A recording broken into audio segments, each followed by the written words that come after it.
Whether you're looking for answers to specific life questions or simply hoping to become the best version of you possible, welcome to the Mental Breakdown and Psychreg podcast, where we offer insight, information, and strategies based upon research and years of practice as psychologists. So sit back, have a listen, and get connected with our hosts, Dr. Berney and Dr. Richard Marshall. On yesterday's podcast, we talked about the importance of attachment early in life, because that is what sets the foundation for all of our relationships and our social emotional development moving forward. Well, today we're going to expand on that just a little bit, talking about or maintaining our theme of psychology in the news and talking about the children removed from their parents on the border. Which is there's this juxtaposition, these contradictory news accounts, that we've been talking about this week. One is the resilience of the boys in the cave, that Thai story. And I forgot to look it up. I think those boys ended up in a monastery. I think they're novitiates in a monastery, Buddhist monastery. And I forgot to look that up. But that they might do well. They may not have residual traumatic effects because of the social connections that they had with their coach, with each other, because they were a team, and with the rescue divers who came in to help them. So they had all this support, and they were all connected. There was all these connections. The second news story last week were the migrant children who were taken from their parents, and we talked about why that happens, and you don't incarcerate children, incarcerate their parents and necessarily separate them.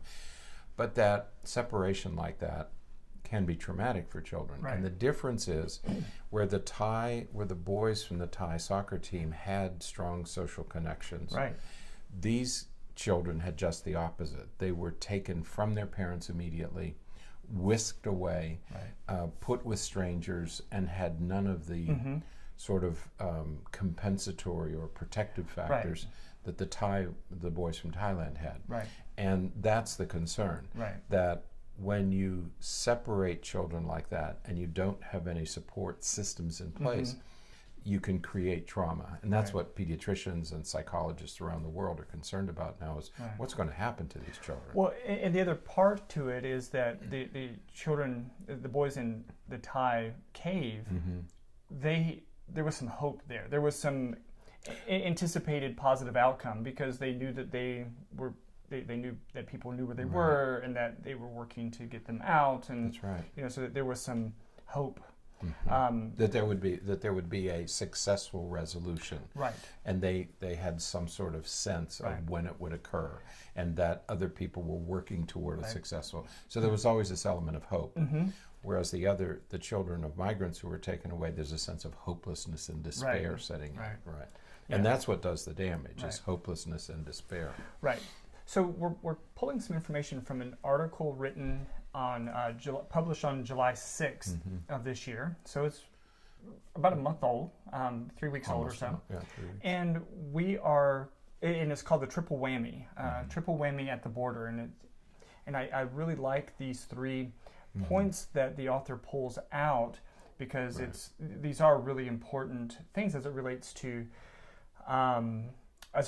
attachment, but also as it relates to overall psychological health.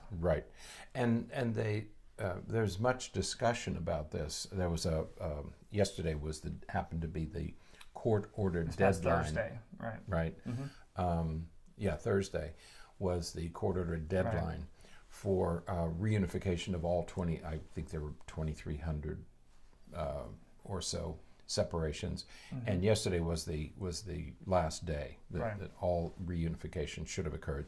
There's several hundred that haven't. So it was in the news yesterday. It was a prominent news story throughout the day, and as people were talking about it, it's important to understand, and we mentioned this a few times this week, in the past week, that because we have taken courses in child development, we know about that 75 years worth of research that tells us the long-term effects of these kinds of separations. Many people don't. I mean, if you haven't studied this stuff, there's no way you would knowing. There's no way of knowing. I think the message is you can't underestimate the damage, psychological and physical damage, that can be done with this kind of separation. It's not to be taken lightly. Right. And that's what I'm afraid of, is that most people in the country may not realize how significant the effects can be with this kind of even short-term separation. It doesn't matter whether it's, I mean, my goodness, a child can get lost in a store for 10 minutes and be traumatized, or separated for a day and be traumatized. These children have been separated for at least a month or more, and it could have really serious consequences. Right. Yeah. So when we get as we get into the triple whammy, so these are three major psychological principles associated with the experience that these kids are having, and again, I think that it's really great that this author pulled them out and so that we can talk about them. These are the three issues that we're concerned about. That it organizes this whole issue very nicely. So the first whammy is something referred to as learned helplessness. And learned helplessness was first sort of coined by a psychologist, Martin Seligman, back in the 60s. And he based this upon some research that they were doing with dogs at the time. And what they did was they were looking at behaviors and why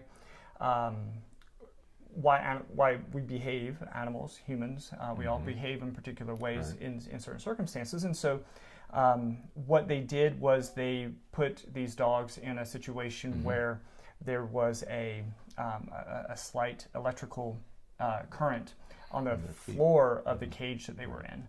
And in the first part of the experiment, the dogs couldn't escape it. They would. It wasn't anything to seriously hurt them, but it was discomforting. And so, but the dogs couldn't do anything to escape it.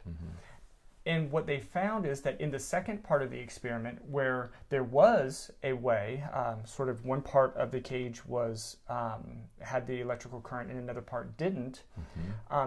Even when there was a area that they could escape the electrical current, they wouldn't. And so he referred to this as learned helplessness. The dogs learned during that first part of the experiment that it was hopeless to get away from it, that they couldn't escape it, and so they just sort of accepted it. This model has been used to explain a lot of really important things that we look at in our culture and in our society today.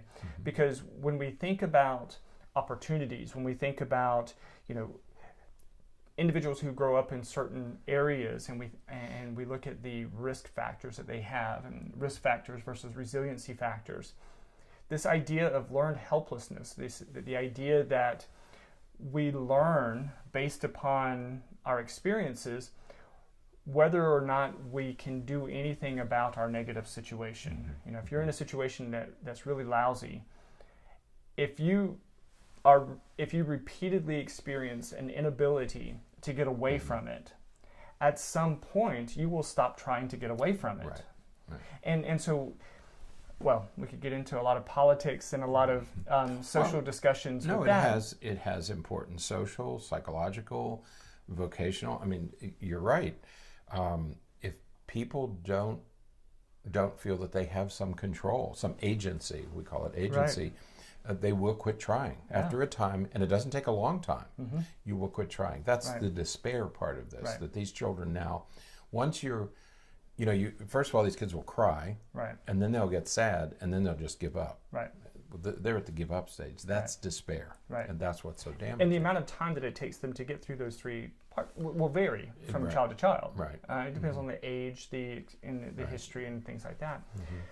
But it does have a lot of political and social implications, because when we look at, again, we look at individuals and we say, well, if he would just pick himself up by the bootstraps, and he could get himself out of that situation because look how smart this person is, and he or she has all of these skills, so he should be able to take those skills and turn them into, you know, an ability to become a productive member of society. Well, again, because of learned helplessness, this entire concept, that may help explain why some people don't or can't do that. Yeah, you just get to a point where you give up. Right. We see it with students all the time. Yeah, you know, students who are failing out of school, they just say, why bother? You know, there's no point in even trying because I'm going to fail. Right. There's no point in even. That's what I get when I see the question mark on a computer help program. I look at it and I think, why bother? Yeah. I can't read it anyway. I don't understand it. It's a vocabulary I don't understand. That's learned helplessness. Yeah. Because I've done it enough times and not succeeded. So now you reach learned helplessness. Yeah. It happens. Yeah. Yeah. So we've all experienced it. And the concern, as this author puts it, is that these kids are getting to that, are at risk at least for getting to that point. And what we're doing, what we've done to these children is we have introduced into their lives the possibility of the very good possibility of learned helplessness. We have put them through a traumatic event that could result in an entire group of kids developing learned helplessness, just the opposite of what we want people to do. Right. And these are not changes that go away easily. Once you decide that that you can't, that it doesn't matter, that I might as well not even try. That doesn't go away quickly, and sometimes it doesn't go away at all. Right. And we know adults who learned helplessness when they were children, they're still carrying it into adulthood. Right. Yeah. It leads to depression and all kinds of things. And you know, I don't know how. I don't know if I should. Well, now that I'm bringing it up, I guess I can't say I don't know if I should bring it up or not. It's out there. Now it is. The issue that people will repeatedly voice that, well, you know, we have been removing kids from their parents for a long time. I've read articles where they say, well, you know, a few years ago kids were removed from their parents for this reason or that reason, and kids are frequently, or not, I guess frequently isn't the right word, but in various situations, kids are routinely removed from their parents. And while that may be the case, it doesn't excuse, it doesn't make it okay that we're doing it now and on such a large scale. John Bowlby was an English psychologist. Right. And we said there's been 75 years worth of research. World War II ended about 75 years ago. Right. Okay.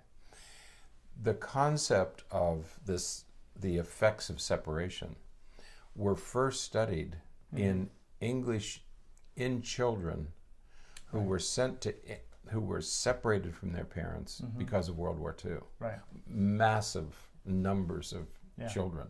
I mean, what were there? Something like 50 or 60 million people died in war. 20 million German, 20 million, so something in near 50 million people died. Many of them were parents. And so children were displaced. And it was this, and many children were sent to England and never saw their parents again because their parents were killed. And that's when this issue first came up, is because they saw the effects of separation in World War II refugees, child refugees. And that was the group that John Bowlby initially did his research with those World War II children. And so we've known this since then. I mean, of what the effects can be of removing children from their parents. Doesn't matter why. It's nothing new. No. Not at all. Nope. So, now, the second whammy is an issue that we touched on yesterday, which is attachment. Right. And the concern that these children, their attachment is being fractured, broken, damaged in ways that can be irreparable. It is, and it's hard to imagine. It's hard to talk to people if you don't understand attachment, if you've not been introduced to the idea of attachment. It's hard for many people to understand how a 1 or 2 month separation can damage the bonds that form between a parent and a child. Right. On the one hand, the child is, the reunification is a happy occasion, but you have still damaged that connection between caregiver and child. Right. And you mentioned John Bowlby, and John Bowlby is mentioned in this section of this article. Right, that's what he studied. That this is a big concern for kids who are removed from their parents. And, you know, whether we're talking about migrant, immigrant families, or we're talking about American families, you know, attachment can be a very fragile thing. I'm glad you used the word fragile. Because when we have parents who work in such ways, for example, that take them out of the home for extended periods of time.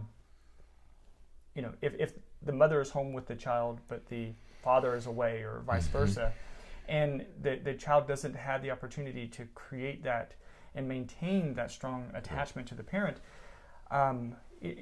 it leads to long-term issues, and we see it develop and become more and more profound over the years, even if the parent returns and is home full time. Right.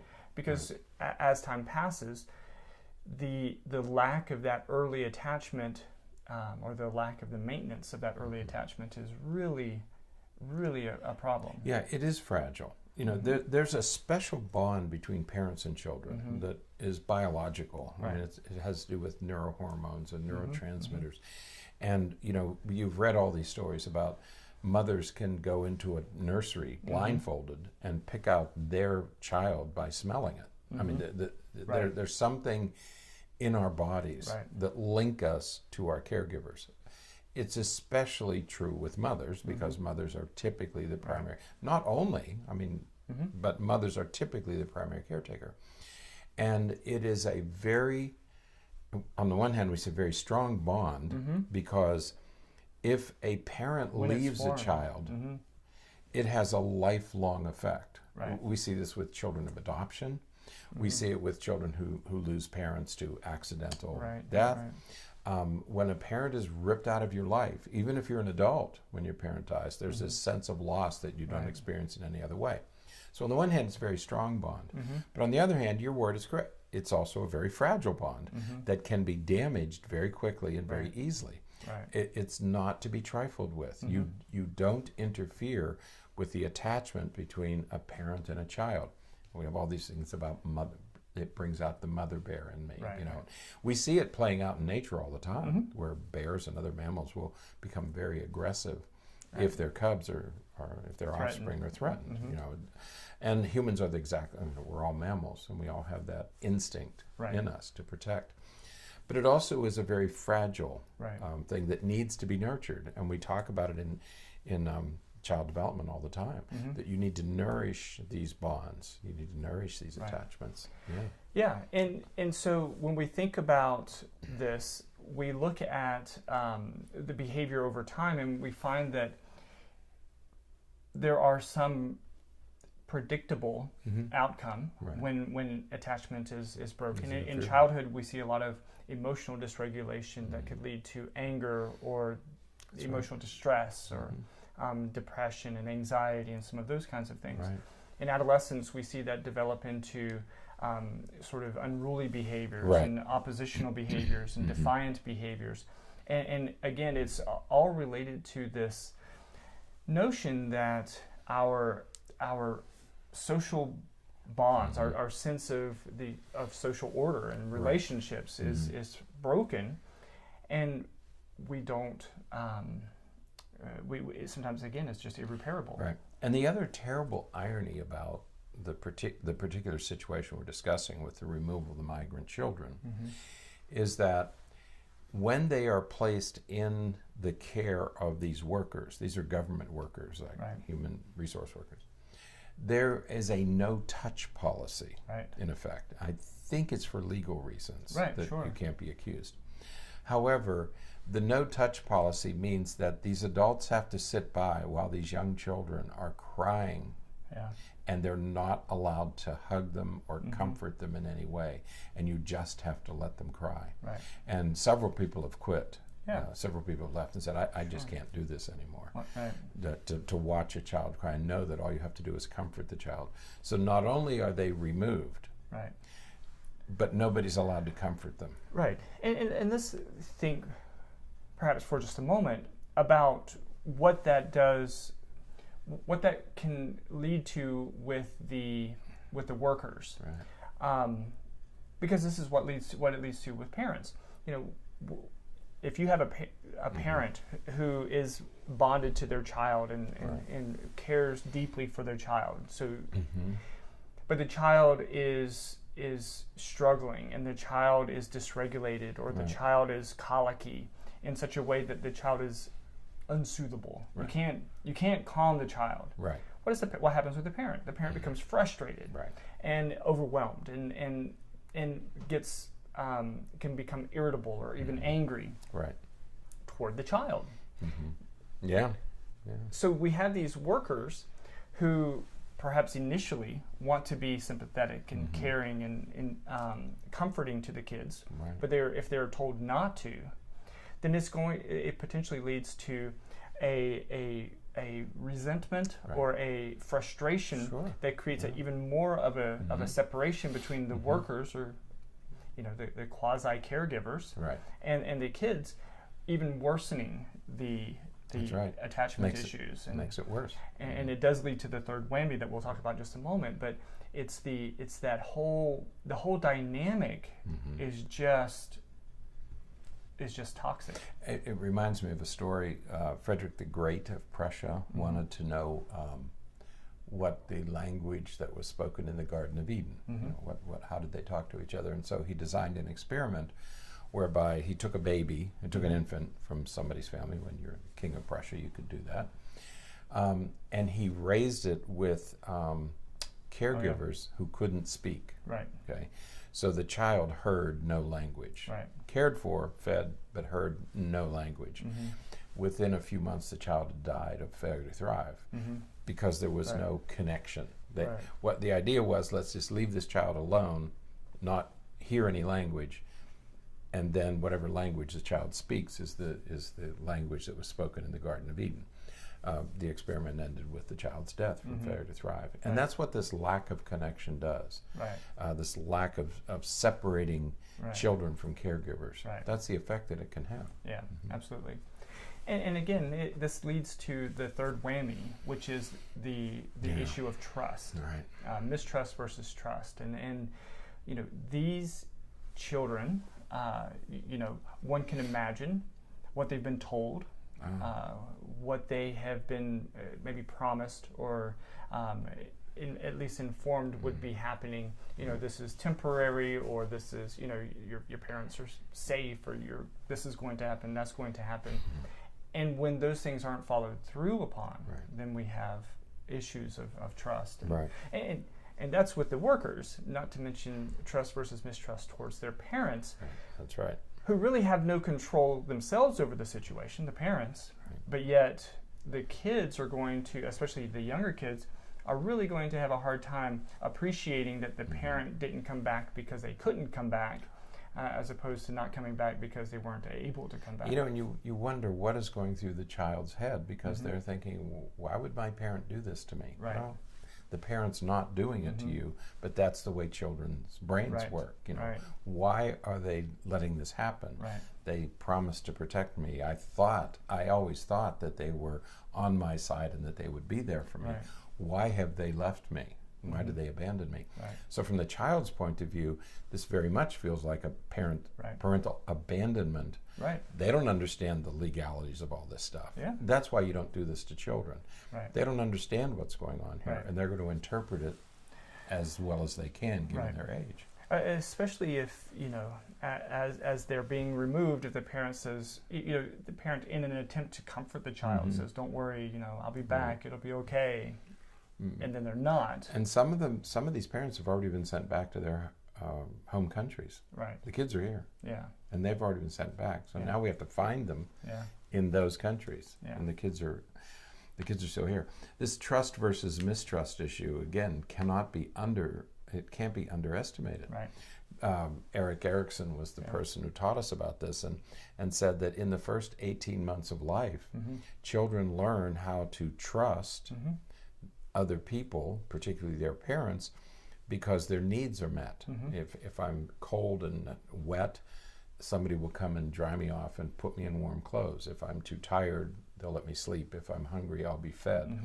And babies can't take care of themselves, so they rely on adults. And so they summon adults by crying. Well, if the cries are not met, if you cry and nobody does anything about it, then the child becomes mistrustful. Okay? And that mistrust leads to problems throughout childhood and especially into adolescence, because they become very irritable, angry teenagers. Then you start to get into other problems. The other issue that trust versus this form of trust versus mistrust will lead to, especially with maybe the older kids, is their ability to process authority figures. What I worry about, of course, is that these workers that are there are going to be seen as authority, whether they're officers or military personnel or just others from the Department of Homeland Security and whatnot. If the kids see them as, okay, these are authority figures, and these authority figures are mistreating us or won't allow us to have access to our parents, and they're mistreating us in a variety of ways, it's going to lead to a sense of, I can't trust those who are in authority, those who are in a position to, who say they're here to help us, but they're really doing us harm. It's going to lead to a lot of those kinds of issues that, again, as you said, could perpetuate defiance and oppositional and even criminalistic behavior. And if many of these people are in uniform, then you have people in uniform doing this to me. And again, you're not, as a child, you don't make those sorts of subtle distinctions between, oh, well, that person had this uniform and was doing this task. No, it was a person in a uniform. We see it all the time in kids who come from homes where there were, criminal behavior from the parents or from someone else who was living in the home, and when the police come and arrest the parent or something, that kid develops a mistrust of police officers. That's right. And even when you talk about, well, they're here to help, not to them, they're not. No, they're here to take your parents away. Right. Yeah. So we see that same phenomenon playing out here, because just simply because these kids aren't going to appreciate that. It really is true. We call the police and they come to protect us. Right. Other people call the police and it ruins their lives. Right. The presence from their perspective. That's right. The presence of a police officer means that somebody's going to go to jail, likely. We're going to be separated from each other. It's going to cost a lot of money to fix whatever the problem is. So they see police as in very negative ways, whereas we see police in very positive ways. Right. Interesting perspective. Yeah.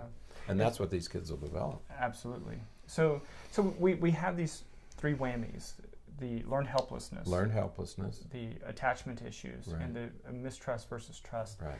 And these three whammies are when you take them together, are potentially, highly potentially, going to create issues and perhaps even long-term negative consequences on these kids. And we didn't say this at the beginning, but as you review each thing, I'm thinking any one of these, like if a child has trust and is attached, but it gets learned helplessness, there's going to be an effect. Right. If a child doesn't have learned helplessness but isn't attached, there are going to be problems. We have a group of children here who are getting all three whammies. I mean, they're experiencing all three of these things. And so the cumulative effect could be even worse. Right, absolutely. Absolutely. So, again, we just have to, when we think about policies and some of the decisions that we're making, we really have to think about what some of these long-term consequences are. Right. Not to say that, people should be allowed to do whatever they want to do anytime they want to do it from wherever they want to go. But at the same time, I just don't like zero tolerance. Well, so. I hate zero. Right, we hate zero tolerance. It's anything that's mindless. Right. We don't like. But if you're on the fence on this issue and you say, well, they're kids, they'll get over it. They may not. Right. They may not get over it because this is quite a lot of damage. Right. I mean, many people don't realize But the American Academy of Pediatrics, the American Psychological, in fact, the American Psychological Association has already called this child abuse. Right. That's how strong their statement is. Right. And these are people who know something about child development. This isn't fake news, and it's not alternative facts. This is 75 years worth of really good research that we've been over and over and over and over again. Yeah. So there are no alternative facts or alternative explanations. Right. This is very damaging to children. It's very damaging to their parents. Right. Should not have happened, and it should be fixed as soon as possible. Right. And regardless of your political affiliation, it has nothing to do with we should all be on the side of we need to do something different. Right. We need to fix this problem and do something different because it's, we don't pretend to, I think I speak for both, we don't pretend to know the solution to the immigration problem. Right. I have no idea what it is. Right. I do know that it's wrong to separate parents and children. Right. Do whatever else you want to do. Right. Please don't do that. Yeah. Yeah, absolutely. So, all right, that is it for today. Next week, we're going to be recording podcasts tomorrow for at least a few days next week. We'll see. We'll kind of see how many we do because we will be in the Philippines next week. We're leaving Monday. We will see our Filipino brothers. Yep, we're going to leave on the 30th, and we'll be gone for a week. And but while we're there, we're going to record some podcasts, and if I'm able to, I'll try to get some of those posted. But we'll certainly have them for when we get back. Now, hopefully, we can do some interviews while we're there. There are going to be some high-level psychologists and educators from around the world there, and we're hoping to maybe do some interviews and bring those back, send those back to you. Absolutely. Mm-hmm. So, all right. It'll be an exciting week. Tuned for that. Mm-hmm. So, until next time, stay happy, stay healthy, don't forget to be afraid. Thanks for sharing this episode of the Mental Breakdown and Psychreg podcast. Be sure to check out the show notes for links to follow us on Twitter and subscribe to our YouTube channel, where you will find all of our previous podcasts and much more. We would be honored if you would become a patron through patreon.com, where any donation you can manage will go to the development and creation of more content. Just visit patreon.com/thementalbreakdown for more information. Thanks again for listening. Have an awesome day, and we look forward to being back in your feed tomorrow morning.